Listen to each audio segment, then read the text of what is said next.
Ne, udhëheqësit e popullit ton, të zgjedhur në mënyrë demokratike, nëpërmjet kësaj deklarate shpallim Kosovën shtet të pavarur dhe demokratik.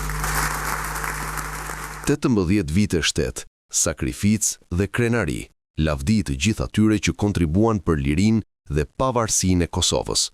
Mes gjyqit në Hag dhe protestës për ish krerët e UÇK-s, Kosova feston 18 vjetorin e pavarësisë. Sot, Kosova shënon 18 vjetorin e shpalljes së pavarësisë, një nga datat më të rëndësishme në historinë moderne të vendit. Më 17 shkurt 2008, në orën 15:39, në Kuvendin e Republikës së Kosovës në Prishtinë, 109 deputet votuan për shpalljes së Kosovës shtet të pavarur dhe sovran. Akti historik u lexua nga kryeministri i atëhershëm Hashim Thaçi, në prani të presidentit Fatmir Sejdiu dhe deputetëve të Kuvendit, duke vullosur përpjekjet shumë vjeçare për liri dhe shtetësi. Pavarësia erdhi pas një periudhe të gjatë përballjesh dhe sakrificash, përfshirë luftën e viteve 1997-1999 dhe ndërhyrjen ndërkombëtare që çoi në vendosjen e misioneve paqëruajtëse në vend.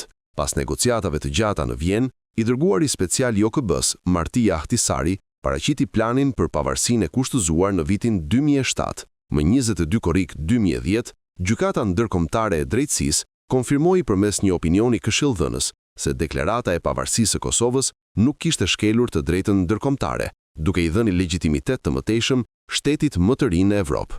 Sot, 18 vjet pas shpalljes së pavarësisë, Kosova vazhdon të përballet me sfida politike dhe diplomatike, veçanërisht në raport me Serbinë, e cila ende nuk e njeh pavarësinë e saj. Megjithatë, për qytetarët e Kosovës kjo datë mbetet simboli sakrificës, unitetit dhe aspiratës për integrim euroatlantik.